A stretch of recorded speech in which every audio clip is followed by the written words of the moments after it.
नमस्कार दोस्तों, nuclear non proliferation treaties के सीरीज में आपका स्वागत है। इससे पहले हमने दो ट्रीटीज के बारे में डिस्कस किया है जो कि मल्टीलैटरल ट्रीटीज थी। सबसे पहला पीटीबीटी जो कि 1963 में साइन होता है और 1968 वाला जो एनपीटी होता है। अब हम बात करने वाले हैं बाइलैटरल ट्रीटीज के बारे में। सबसे पहला जो बाइलैटरल ट्रीटी हुआ आपका यूएस और यूएसएसआर के बीच में। देखिए, सबसे ज्यादा न्यूक्लियर वेपन्स इन्हीं दोनों के पास थे। कोल्ड वॉर में एक दूसरे से कम्पीट कर रहे थे यूएस से और यूएसएसआर। तो अगर इन दोनों अपने न्यूक्लियर वेपन्स को कम करते हैं तो भाई नॉन प्रोलिफरेशन का जो सपना है तभी पूरा हो पाएगा। तो इन दोनों के बीच में आपके बहुत सारे बातचीत का दौर चलता है। और यहाँ पे आप देखिएगा, जब हम सॉल्ट वन की बात करेंगे तो सॉल्ट वन कोई ट्रीटी नहीं है, ये बातचीत का एक दौर है जो कि एक स्पेसिफिक टाइम पीरियड से शुरू होकर एक स्पेसिफिक टाइम पीरियड तक चलता है। फॉर एग्जांपल, सॉल्ट वन 1969 में और 1972 तक बातचीत का सिलसिला, बातचीत का दौर जो कि यूएसए और यूएसएसआर के बीच में चलता है। आपके लिए क्वेश्चन है कि इस टाइम में दोनों कंट्रीज के लीडर कौन थे, आप कमेंट बॉक्स में जरूर जाकर बताएं।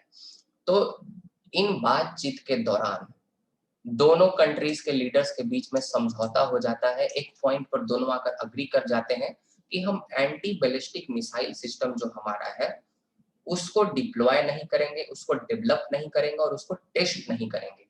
सी based anti ballistic missile system हो, air based anti ballistic missile system हो, लैंड बेस्ड हो या फिर स्पेस बेस्ड हो, इन चारों में से कैसे भी कोई भी अगर एबीएम होता है तो हम उसको ना टेस्ट करेंगे, ना उसको डेवलप करेंगे, ना हम उसका डिप्लॉयमेंट करेंगे, ना अपने पास हम उसको जमा करेंगे। ठीक है, तो इस ट्रीटी पे समझौता होता है अंततः।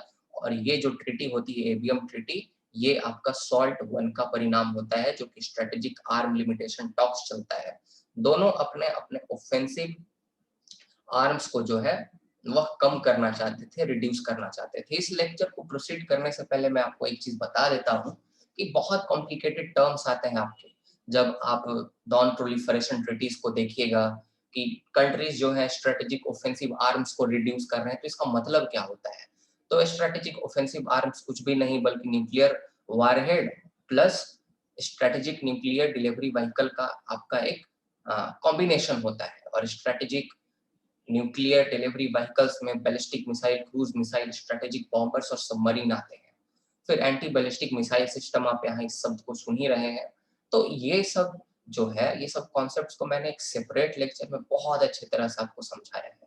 तो उस वीडियो को जरूर जाकर एक बार देखें इस लेक्चर के बाद, क्योंकि आगे भी जितने आपके ट्रीटीज आएंगे इन सब चीजों का वर्णन होगा और यहाँ मैं अगर इनको समझाने चलूंगा तो 10 से 15 मिनट का टाइम जाएगा हर एक वीडियो में, इसीलिए मैंने उसको सेपरेट कर दिया है।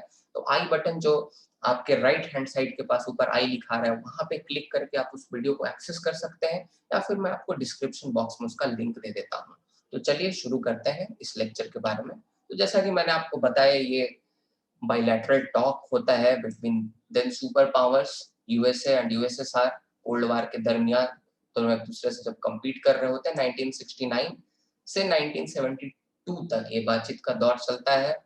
पर्पस वही होता है कि हम अपने सेंट्रल और मोस्ट इंपॉर्टेंट जो स्ट्रेटेजिक ऑफेंसिव आर्म्स है उनको कम करें और बाद में जाकर दोनों के बीच में सहमति बनती है कि हम अपने एंटी बैलिस्टिक मिसाइल सिस्टम को अभी रिड्यूस करेंगे। अभी ना हम उसको डेवलप करेंगे, ना हम उसको डिप्लॉय करेंगे, मैंने जमा करके रखेंगे एक जगह, और ना हम उसको टेस्ट करेंगे। कोई भी हमारे पास एबीएम क्यों ना हो, एयर बेस्ड, सी बेस्ड, लैंड बेस्ड या स्पेस बेस्ड सिस्टम। तो जैसा कि मैंने आपको बताया, तो यही चीज है। एबीएम कब साइन की गई थी? 1972 में। उसके बाद यहाँ आप देखिएगा कि यूएसए के अकॉर्डिंग यूएसए क्लेम करता है कि भाई, बाद में चलकर ये क्लेम होता है अराउंड 2001 एंड 2002, ये क्लेम करना शुरू कर देता है यूएसए की देखो भाई, रसिया ने हमारे साथ एबीएम साइन करके रखा है। रसिया ने कहा था कि हम एंटी बैलिस्टिक मिसाइल सिस्टम को डिप्लॉय नहीं करेंगे, टेस्ट नहीं करेंगे, डेवलप नहीं करेंगे, पर रसिया इस ट्रीटी को वायलेट कर रहा है। रसिया धड़ल्ले से एंटी बैलिस्टिक मिसाइल सिस्टम को बना रहा है। उस समय आपके जॉर्ज बुश जूनियर प्रेसिडेंट रहते हैं यूएसए के, और इनके पिता जो जॉर्ज बुश सीनियर है वो भी प्रेसिडेंट रहते हैं। वो रहते हैं 1989 से 1993 तक, इसीलिए आप कंफ्यूज मत होइएगा। दो जॉर्ज बुश हैं, एक है जॉर्ज बुश सीनियर, मतलब जो इस टाइम में प्रेसिडेंट रहे, और एक है जॉर्ज बुश जूनियर, जो कि आपका ओबामा के टाइम में फिर हटते हैं 2001 से 2009, फिर ओबामा आते हैं, इस टाइम पीरियड तक ही रहते हैं। तो ये चीज को आपको ध्यान में रखना है, तो इस टाइम तक ये थे।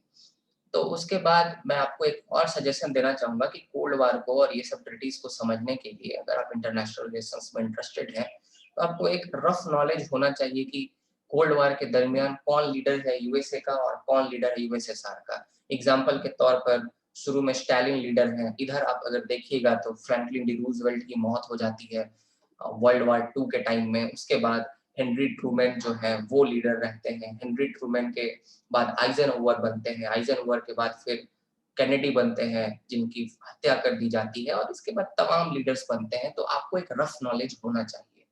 और 3-4 लीडर इधर से हैं आपके यूएसएसआर साइड से, पहले तो खुद स्टालिन साहब हो गए, फिर उसके बाद निकिता क्रुश्चेव होते हैं, फिर आपका ब्रेंजनेव होते हैं, फिर उसके बाद गोर्बाचेव होते हैं। तो ये 4 लीडर्स के बारे में आपको जानकारी रखना चाहिए जो कि यूएसएसआर के साइड से थे, और एक बोरिस येल्टसिन के बारे में भी आप याद रख सकते हैं।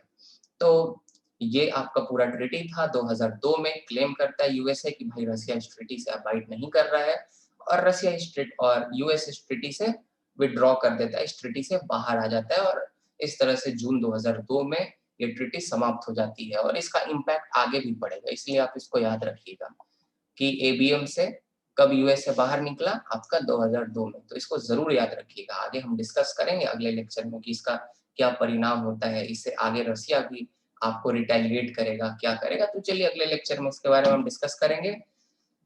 तब तक के लिए बहुत बहुत धन्यवाद। अगर आपको लेक्चर पसंद आया तो लाइक करें, शेयर करें, और चैनल को जरूर सब्सक्राइब करें। चाहे तो आप मुझे सपोर्ट कर सकते हैं, और मेरे बहुत सारे लेक्चर्स हैं पॉलिटिकल साइंस ऑनर्स पे और डिफरेंट पॉलिटिकल कॉन्सेप्ट्स पे, आप उसे भी जाकर देख सकते हैं। बहुत बहुत धन्यवाद।